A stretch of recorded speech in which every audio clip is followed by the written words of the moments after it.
नमस्कार दोस्तों, मधुर सरस चैनल पे आपका स्वागत है। बचपन में आपने भी दादा नानी से बहुत कहानियाँ सुनी होंगी, कुछ ऐतिहासिक, कुछ धार्मिक, कुछ राजा रानी की, पाताल लोक, मृत्यु लोक, स्वर्ग लोक और विभिन्न देवताओं के बारे में। भगवान शिव कहाँ रहते हैं, इंद्र देवता का कहाँ निवास है, भगवान विष्णु का क्षीर सागर, इन सब के बारे में हमारे मन में बहुत जिज्ञासाएं थी कि ये सब कहानियाँ सच हैं या सिर्फ किस्से कहानियाँ भर ही हैं। फिर जैसे जैसे हम बड़े होते हैं, अपने धर्म के बारे में हमारे ज्ञान बढ़ता है या हम ऐसी किताबें पढ़ते हैं जिससे इन सवालों के जवाब मिल जाते हैं। आज के वीडियो में हम ऐसे ही रहस्यों की बात करेंगे।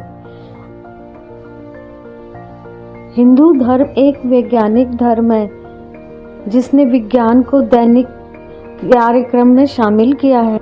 हमारे वेदों में विज्ञान तो है ही, साथ ही ऐसे बहुत से स्थानों का वर्णन है जिन्हें आज के वैज्ञानिक अभी तक खोज नहीं पाए हैं, लेकिन प्रयास जारी हैं।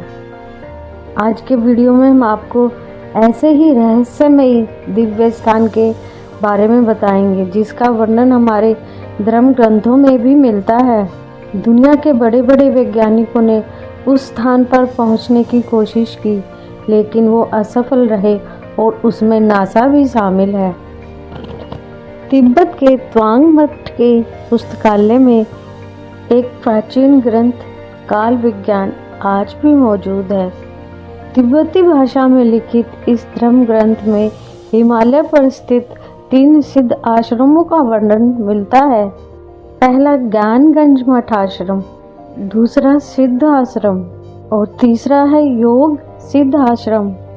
ऐसा माना जाता है कि दीर्घजीवी कालजयी योगी अपने आत्म शरीर से निवास करते हैं और वो अपने सूक्ष्म शरीर में विचरण करते हैं और वो अपनी मर्जी से स्थूल शरीर भी धारण कर सकते हैं। सूर्य विज्ञान प्रणेता स्वामी विशुद्धानंद परमहंस भी ज्ञानगंज मंच से जुड़े हुए थे। कहा जाता है वो भी ज्ञानगंज मठ में आया जाया करते थे। ज्ञानगंज मठ को ही संभरीला और संभाला के नाम से भी जाना जाता है। यह तीनों स्थान भारतीय सीमा के बहुत ही नज़दीक हैं। तिब्बत और अरुणाचल प्रदेश की सीमा पर स्थित ये ऐसे स्थान हैं जहां साधारण मनुष्य पहुंच नहीं सकता है। जिसने भी यहां जबरदस्ती पहुंचने का प्रयास किया है वो आज तक वापस नहीं लौटा है। आधुनिक उपकरणों के जरिए नई टेक्नोलॉजी से वैज्ञानिकों ने इस स्थान को पता लगाने का प्रयास तो किया है, लेकिन तमाम उपकरण वहां नाकाम साबित हुए हैं। जिस प्रकार बरमुंडा ट्रायंगल पर हवाई जहाज जाते ही गायब हो जाते हैं, उसी प्रकार यहाँ कोई अलौकिक शक्ति है। स्थानीय लोग दावा करते हैं कि यहाँ छानबीन करने आए कई लोग गायब हो चुके हैं। ऐसा माना जाता है कि यह स्थान सूक्ष्म जगत और दूसरी दुनिया से जुड़ा हुआ है, जहाँ पहुंचकर कोई भी इंसान वापस नहीं आ सकता है। केवल सिद्ध पुरुष ही यहाँ आ जा सकते हैं। ऐसा माना जाता है कि प्राचीन ऋषि मुनि यहाँ हजारों सालों से तपस्यारत हैं। यहाँ आयु बहुत ही धीमी गति से बढ़ती है। यहाँ पहुंचकर मन मस्तिष्क की शक्ति एक सीमा तक बढ़ जाती है और इस स्थान पर काल नगण्य है।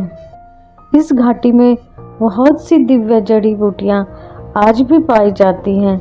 ऐसी मान्यता है कि जब लक्ष्मण को शक्ति लगने से वे मूर्छित हो गए थे, तो हनुमान जी इसी घाटी से संजीवनी बूटी लेकर गए थे। इस घाटी का वातावरण स्वर्गीय है और इसे कालजयी की इच्छा सृष्टि माना जाता है। तिब्बत के एक योगी के अनुसार रीला घाटी में वहाँ वातावरण में एक दूधिया प्रकाश था। न सूर्य की रोशनी थी, न चंद्रमा की लालिमा थी। चारों तरफ सिर्फ एक दिव्य प्रकाश था। उन्होंने वहाँ एक दिव्य पुंज भी देखा अपने गुरु से पूछने पर उनके गुरु ने बताया कि यह किसी योगी का दिव्य शरीर है। योगियों का आत्म शरीर ऐसा ही होता है, इसी को कैवल्य अवस्था कहा गया है। ऐसे योगी कभी भी बूढ़े नहीं होते हैं, सदैव युवा रहते हैं और कभी भी उनकी मृत्यु नहीं होती है। ऐसे योगी स्थूल शरीर भी धारण कर सकते हैं, इसी को योग में कैवल्य अवस्था भी कहा गया है। इस दिव्य घाटी को अमरलोक भी कहा जाता है। उच्च श्रेणी के संत और दिव्य योगी ही संग्रीला घाटी में प्रवेश कर सकते हैं। कई लोगों का ऐसा मानना है कि यहीं पर 8 चिरंजीवी भी निवास करते हैं। रामायण और महाभारत में भी संग्रीला घाटी का वर्णन मिलता है। पांडवों की स्वर्ग यात्रा भी इसी का वर्णन करती है। संग्रीला घाटी पहुंचने से पहले ही द्रौपदी, नकुल, सहदेव, अर्जुन, भीम का शरीर गल गया था और केवल युधिष्ठिर ही वहां तक पहुंच पाए थे और एकमात्र युधिष्ठिर ही वहां से सशरीर स्वर्ग गए थे। ब्रिटिश लेखक जेम्स हिल्टन ने 1933 में द लास्ट हॉरिजन पुस्तक में वर्णन किया गया है। एक रहस्यमयी और सामंजस्यपूर्ण घाटी है और यहाँ पर रहने वाले लोग, दिव्य साधु सब अमर हैं। एक ब्रिटिश अधिकारी एल्पिल फरल को 1942 में तिब्बती घाटी में रुचि होने के कारण तिब्बती क्षेत्र के एक राजा ने पिकनिक मनाने के लिए आमंत्रित किया था। इन घाटी की पहाड़ियों में उन्होंने रात बिताने के इरादे से अपने टेंट लगाए। वहां उन्होंने रात में अपने आप को बहुत असहज महसूस किया और उन्हें लगा कि कोई शक्ति उन्हें बार बार जगा रही है और आगे बढ़ने के लिए प्रेरित कर रही है। सुबह होने पर आगे जाने के बाद उनकी मुलाकात एक बूढ़े व्यक्ति से हुई। उन्होंने उसे एक ऋषि की तरह बताया और कहा कि वो एक रोशनी की तरह चमक रहे थे। इन सिद्धाश्रमों का उल्लेख हमारे वेदों में भी मिलता है। ब्रह्मा जी के कहने पर स्वयं विश्वकर्मा ने इन सिद्ध आश्रमों की रचना की थी, ऐसा वर्णन धर्म ग्रंथों में मिलता है। सिद्ध आश्रम के एक ओर कैलाश मानसरोवर, दूसरी ओर ब्रह्म सरोवर और तीसरी ओर विष्णु तीर्थ है। तमाम लोगों और मान्यताओं के अनुसार और वैज्ञानिकों के अनुसार यह स्थान कैलाश पर्वत के नीचे स्थित है और आज तक कोई कैलाश पर्वत चढ़ ही नहीं पाया है। तिब्बती लोग ऐसा मानते हैं कि महात्मा बुद्ध इस स्थान तक पहुंच गए थे और कालचक्र में इसका वर्णन भी मिलता है, लेकिन महात्मा बुद्ध द्वारा बनाए गए कालचक्र को तिब्बती लोग अभी तक पूर्ण रूप से समझ ही नहीं पाए हैं। यह एक ऐसा सूक्ष्म जगत है जिसे न सैटेलाइट से देखा जा सकता है, न मैपिंग सिस्टम में ढूंढा जा सकता है। तिब्बती मान्यता के अनुसार यह स्थान कैलाश पर्वत में आज भी स्थित है, क्योंकि कैलाश पर्वत से रेडियो एक्टिव तरंगें निकलती हैं। कई वैज्ञानिकों ने यह दावा किया है कि कैलाश पर्वत एक बहुत बड़ा रेडियो रिएक्टर है।